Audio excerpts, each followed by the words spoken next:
Peminat setia sinema, minggu lepas kita tak habis jelajah lagi makmal filem warna P. Ramlee. Tapi minggu ini, kena tunggu.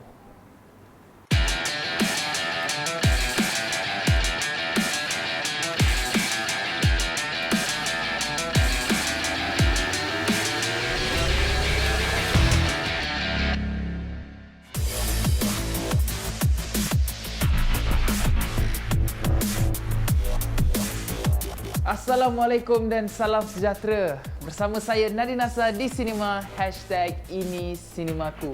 Pejam celik kita dah pun di episod yang ke-11. Pada anda di luar sana, jangan lupa untuk mematuhi SOP dan jarak 1 meter kalau keluar dari rumah. Kalau tak ada urusan, jangan keluar, okey? Pada semua yang menonton sinema, jangan lupa subscribe YouTube Finas Malaysia dan klik like button kat bawah, okey? Nadir masih lagi di makmal filem warna P. Ramlee. Pada episod kali ini, kita akan jelajah habis satu makmal ni yang terletak di Finas Petaling Jaya.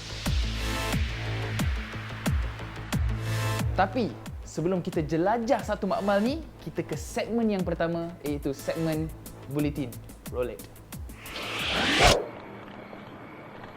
Mohsin karya Allahyarham Yasmin Ahmad telah direstorasi untuk tayangan menerusi kategori World Focus pada Festival Filem Antarabangsa Tokyo ke-33 yang berlangsung antara 31 Oktober sehingga 9 November 2020. Masterpiece Yasmin ini direstorasi secara digital dalam 4K oleh Japan Foundation Asia Center di bawah seliaan sinematografer Loh Seon Keong. Mohsin adalah filem Malaysia ketiga direstorasi bagi tayangan tahun 2020 selepas Lieutenant Adnan arahan Aziz M. Osman dan Kaki Baka karya Yue Haji Syari.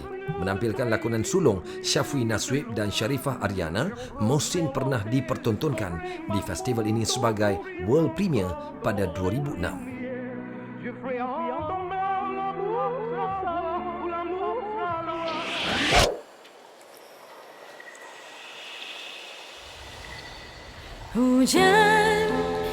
Ultimate dan Mimi Fly bersatu demi hujan iaitu lagu runut bunyi bagi filem seram Bisikan arahan O.P. Zami yang dijadual ditayangkan pada Februari 2021. Lagu ciptaan Mimi Fly dan Kai Rafiq Khairuddin manakala lirik oleh Mimi Fly dan Ultimate itu mengambil masa 5 bulan untuk dihasilkan. Antaranya ekoran pelaksanaan Perintah Kawalan Pergerakan ia diedarkan oleh Eleven Music dan diterbitkan oleh D Alpha Legacy. Menariknya, video muzik hujan telah dirakam sepenuhnya menggunakan telefon pintar iPhone 11 Pro Max dan diarahkan oleh penolong pengarah bisikan Razif Haji Boy Rashid. Bisikan dibintangi Iman Zulkarnain, Fatin Afifah, Azhan Rani dan Vanida Imran serta menampilkan pelakon cilik Putri Rayana Reka. Itulah dia lagu Hujan, nyanyian Ultimate dan juga Mimi Fly, OST filem Bisikan arahan O.P. Zami. Okey semua, anda boleh check up lagu Hujan di YouTube. Tanya kepada filem Mohsin yang telah direstorasikan untuk tayangan Festival Filem Antarabangsa Tokyo. Baiklah, kita ke segmen seterusnya. Kalau minggu lepas kita ada pelakon veteran Hamid Gurka dan juga Mat Sentul. Siapa pula bintang legenda untuk fakta minggu ini? Jom kita saksikan. Allahyarham A. Rahim dilahirkan pada 19 Mei 1930 dan telah menghembuskan nafas terakhirnya ketika berusia 62 tahun akibat serangan jantung pada 20 April 1992. Filem pertama lakonan beliau ialah Rayuan Sukma tahun 1951. Rata-rata beliau banyak memegang watak antagonis kecuali dalam 3 buah filem beliau memegang watak baik, iaitu dalam filem Isi Neraka, Anak Buluh Betong dan filem Ali Baba Bujang Lapuk. Selain berlakon, beliau juga merupakan pakar seni bela diri dan turut menjadi tenaga pengajar untuk babak pergaduhan kepada beberapa pelakon seperti seniman Saleh Kamil dan S. Kadarisman. Beliau pakar dalam pencak silat kuntau, tekpi dan berkemahiran bermain pisau. Sepanjang pembabitan beliau sebagai pelakon, beliau telah berlakon dalam 36 buah filem dan filem terakhirnya ialah filem Juara. Berapa lama aku nak tunggu? Lama tak lama, tolak tak pergi belakang. Belakang! Tunggulah, Taman! Allahyarhamah Datin Hajah Umi Kalsum antara pelakon wanita cantik jelita di era kegemilangannya sekitar tahun 1950-1960-an. Pembabitan beliau dalam bidang lakonan bermula ketika beliau melawat Singapura pada tahun 1951 apabila ditawarkan berlakon oleh pengusaha filem veteran Ho Ah Lok dan telah muncul dalam filem seperti Dahlia, Buluh Perindu dan Kampung Nelayan. Antara filem yang menaikkan nama beliau sebagai seorang pelakon ialah filem Bawang Putih, Bawang Merah. Allahyarhamah Datin Hajah Umi Kalsum pernah dipilih majalah antarabangsa terkemuka iaitu Life sebagai wanita Melayu paling jelita di seluruh Singapura dan Malaysia. Umi Kalsum juga merupakan ibu kepada pelakon Nur Kumalasari dan ibu tiri kepada Anita Sarawak. Al-Fatihah untuk kedua-dua pelakon hebat ini. Dia sakit kanser yang dia tak akan lama hidup. So dia nak arah kebaikan, nak bertaubat.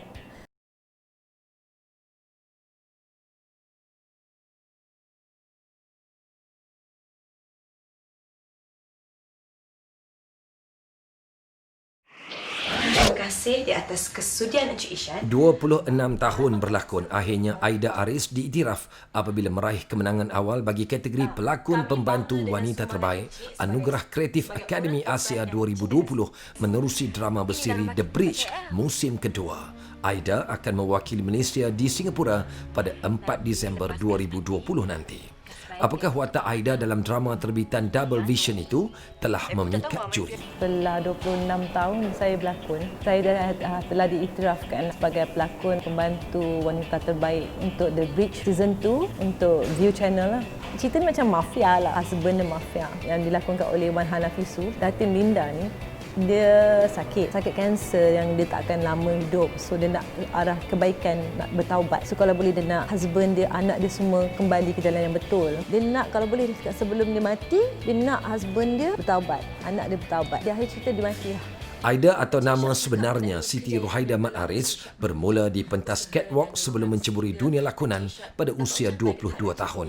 Apa perasaan diiktiraf hanya selepas 26 tahun bergelar anak seni? Tapi bila producer nama dia Min daripada Double Vision, dia WhatsApp saya, dia beritahu yang saya menang sebagai pelakon wanita terbaik ni. Saya terkejut lah, saya ingat tercalon ke apa kan. Saya betul-betul tak tahu nak cakap apa lah. Saya cakap, selama ni pernah lah saya tercalon untuk anugerah skrin, film festival, pernah lah. Tapi selalu dia top 5 untuk supporting actress, pelakon wanita terbaik. Tapi saya selalu sampai ke top 5 saya tak pernah menang lah. Tapi alhamdulillah mungkin rezeki pada saya pasal dalam The Bridge itself ramai pelakon-pelakon yang top-top tu kat situ kan. Diperkenalkan menerusi filem Debu-Debu Kasih pada 1995, watak Dayang dalam Bulan Bintang Capricorn antara yang masih diingati. Tapi bagi Aida sendiri, apakah watak paling memberi kesan? Satu tahun 97, ada potong rambut pendek semata-mata watak tu sebab ada suka sangat. Split personality. Ada 3-4 watak yang berbeza di situ. Mental, psycho. Tajuk cerita tu Laila. Nama watak Kak Aida.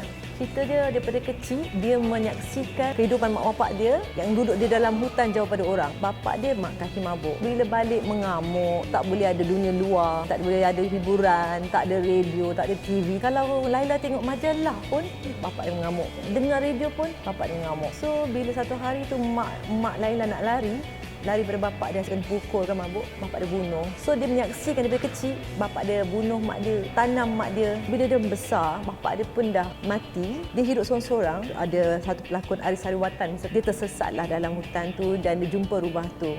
Dan saya treat dia macam mana bapak saya treat saya.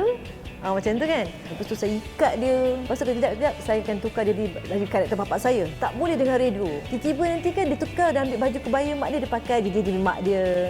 Split personality tu. Tu memang watak yang Kak Aida paling suka lah.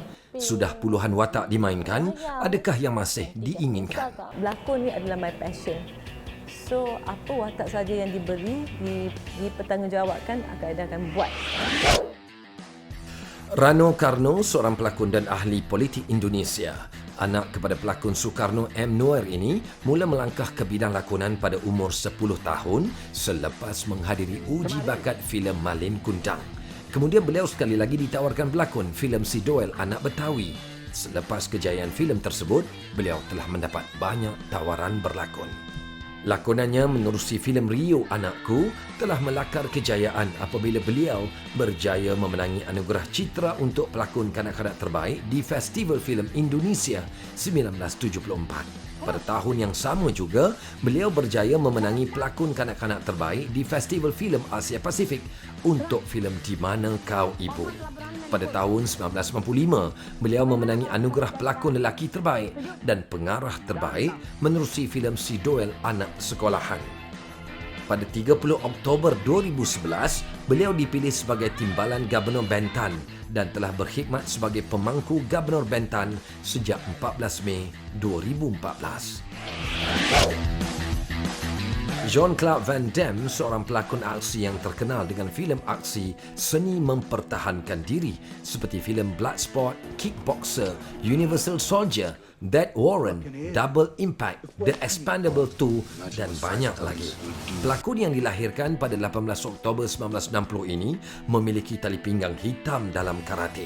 Selain daripada karate, beliau juga menceburi seni mempertahankan diri seperti Muay Thai, Taekwondo dan Kickboxing. Pada tahun 1984, beliau berlakon sebagai pelakon tambahan dalam filem Breakin'. Ketika itu beliau mengenali dan berkawan baik dengan pelakon aksi Chuck Norris dan kemudian beliau menyertai pasukan aksi pelakon lagak ngeri dalam filem Missing in Action yang dilakonkan oleh Chuck Norris. Dari situlah beliau mengembangkan kerjayanya dalam bidang lakonan. Setakat ini beliau telah berlakon dalam 60 buah filem, menerbitkan 10 buah filem dan menjadi pengarah untuk 2 buah filem. Kembali bersama saya Nadia Nasar di Sinema #IniSinemaku. Itulah dia sedikit info tentang Rano Karno dan juga Van Damme. Kedua-duanya pelakon hebat-hebat belaka.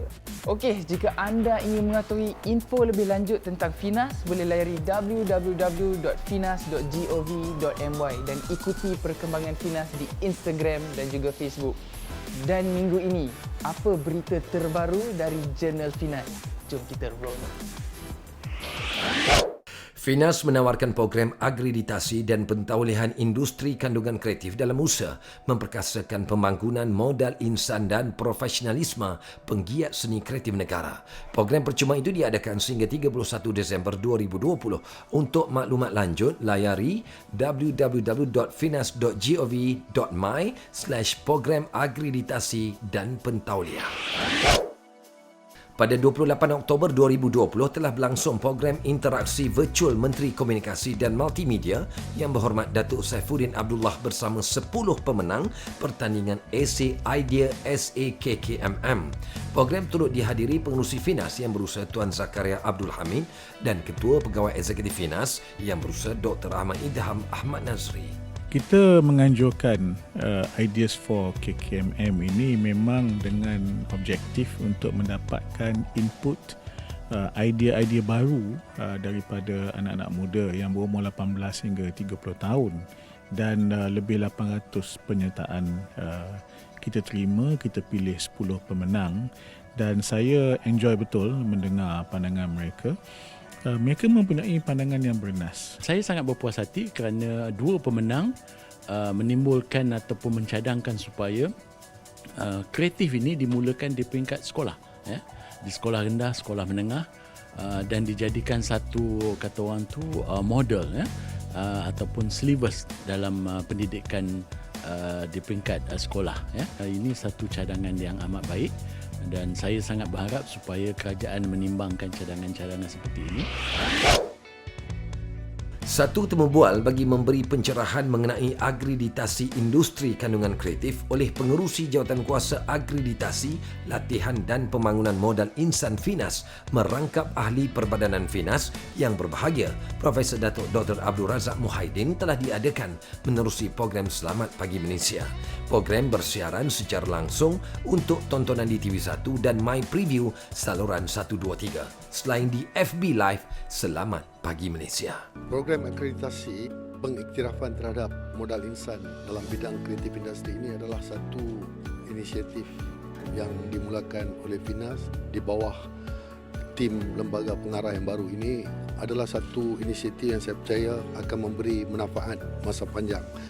Di Malaysia ketika ini kalau kita lihat industri kreatif, pemain-pemain industrinya tidak mendapat pengiktirafan yang sebaik mungkin kerana masing-masing yang ada tidak mempunyai satu badan yang mengiktiraf ataupun memberi perakuan kepada pemain-pemain industri ini.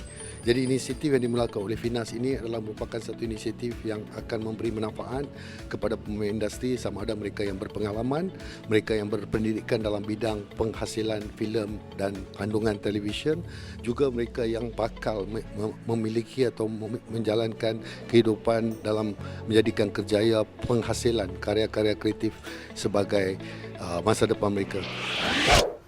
Pengarah Edmund Yew kembali ke Festival Filem Antarabangsa Tokyo dengan filem Malu bagi tayangan pada 5 November 2020.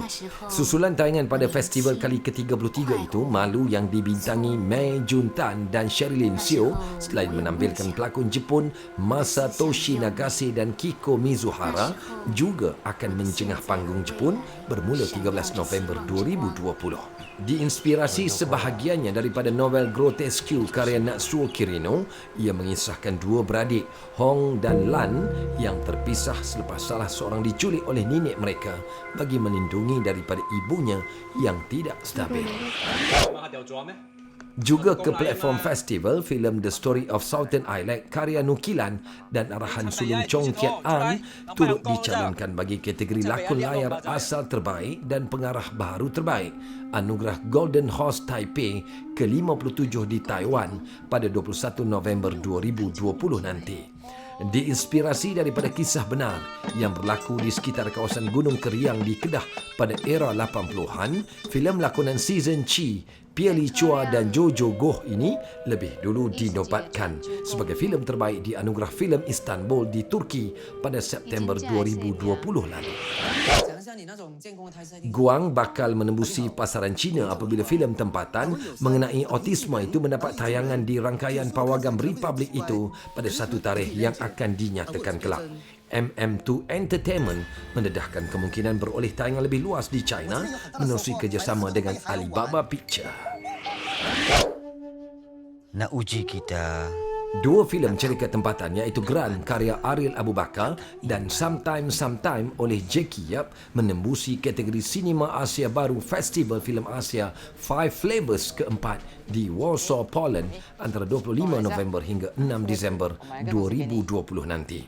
Gran yang menonjolkan seni persilatan Melayu menampilkan pesilat negara Khairullah Majid juga dibintangi Namron, Fina Tajuddin, Fat Anwar dan Azlan Komeng. Gran lebih dulu meraih anugerah Daniel A. Kraft di Festival Filem Asia New York ke-19. Sometime pula mengisahkan hubungan serta konflik ibu dan anak lakonan Jackie Yap dan Tan Chui Mui dicalonkan bagi anugerah Bakat Baru Asia Festival Filem Antarabangsa Shanghai ke-23 selain bagi seleksi tayangan antarabangsa di Festival Filem Golden Horse Taipei 2020. Syabas dan Tanya daripada Finas. Syabas buat filem Roh yang mewakili Malaysia untuk pencalonan ke anugerah berprestij Hollywood iaitu anugerah Akademi ke-93 atau Oscar bagi kategori anugerah filem cerita antarabangsa. Diarahkan oleh Emir Izzuan, filem seram ini menampilkan Farah Ahmad, Nia Farhana, Haris Haziq dan Namron. Mana kau dapat pisau tu? Cara saya bercakap ataupun cara kita menjawab soalan dan sebagainya, mungkin peminat boleh nampak sisi matang saya sekarang.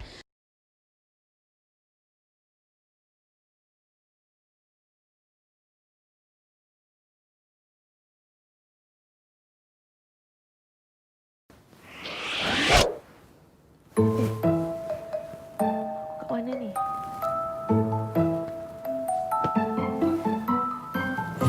Jananik nama yang tidak asing lagi dalam industri seni.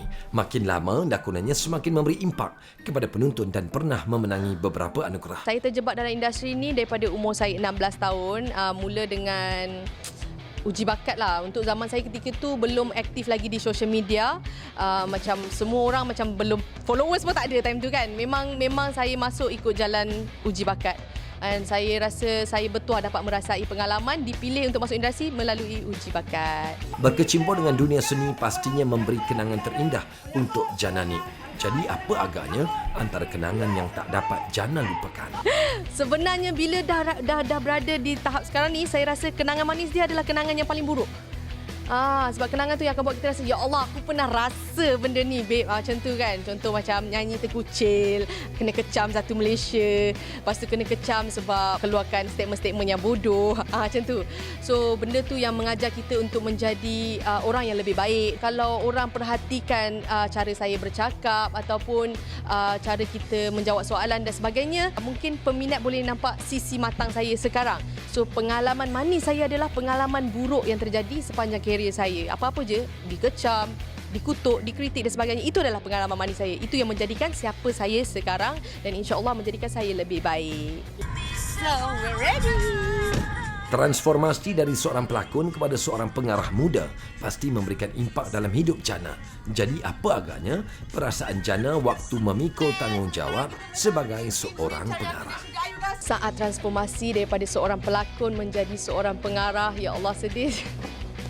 Okay, saya pun tak percaya lagi tahu. Cerita saya belum pun ditayangkan tapi dah siap dah. 2 cerita saya dah siap tapi belum ditayangkan. Dan saya memang tak sabar, dan bila saya tayangkan, saya tunjuk dekat mak saya cerita yang dah siap, diorang menangis. Saya tunjuk kali keluarga dia menangis dengan naskah yang saya arahkan. Saya rasa sangat-sangat sedih dan saya tak sabar nak kongsikan kepada penonton untuk merasai cerita yang saya sendiri arahkan.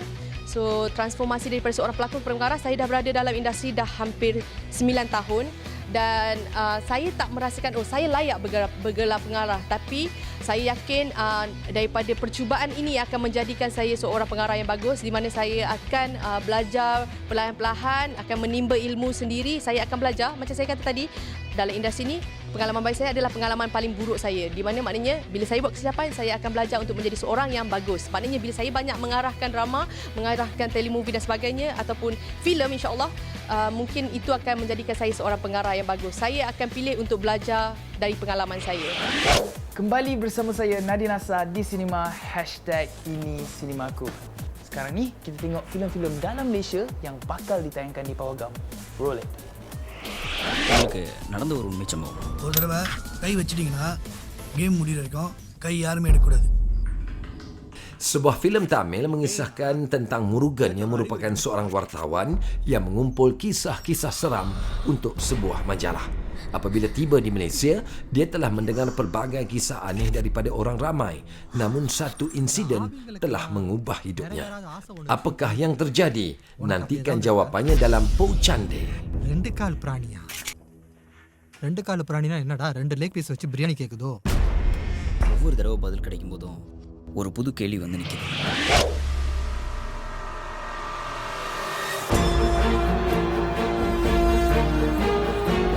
Filem ini mengisahkan seorang ahli arkeologi bernama Aaron pergi bercuti bersama 3 orang rakannya.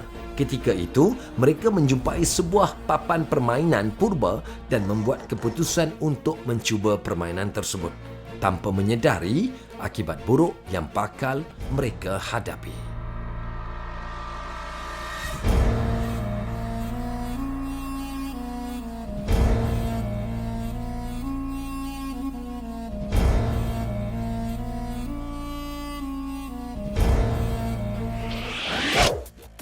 Wow, hebat-hebat filem tersebut. Memang menarik. Sekarang ni Nadi berada di bilik melaras filem dan inilah peralatan yang digunakan untuk memproses filem pada era 1980-an. Check it out sikit. Tadi saya di bilik melaras filem dan kini saya berada di bilik negatif dan inilah peralatan-peralatan untuk editing filem. Nampak kompleks. Seterusnya, lawatan saya terus ke bilik mencetak filem optikal dan inilah peralatan yang digunakan untuk memproses filem pada era 1980-an, 90-an dan juga tahun 2000. Nampak kompleks dan juga complicated, tapi itulah hakikat teknologi pada era itu. Episod 11 sudah pun sampai ke penghujungnya. Itu saja yang dapat nak dikongsikan pada anda semua minggu ini. Jangan lupa temu janji anda hari Sabtu jam 9 malam hanya di YouTube Finas Malaysia. Dan juga pada anda semua di luar sana, jangan lupa untuk mengikut SOP dan jarak 1 meter bila anda keluar. Kalau tak ada apa-apa urusan, tak payahlah keluar kan. Itu saja pada minggu ini. Kita jumpa lagi di minggu hadapan. Bye-bye. Pastikan cintaku masih bagai dulu. Saya bersinggah di taman asmara bagai gerimis dan pelangi. Terima kasih Nadir Nasar. Jadi begitulah paparan-paparan filem dalam dan juga luar negara. Sebelum kita berpisah, kami tinggalkan anda lagu dari OST filem Maria Mariana, lagu Sangkar Cinta dari Ziana Zain. Sampai kita jumpa lagi minggu depan. Jangan lupa terus tonton sinema. Jaga diri. Assalamualaikum dan bye.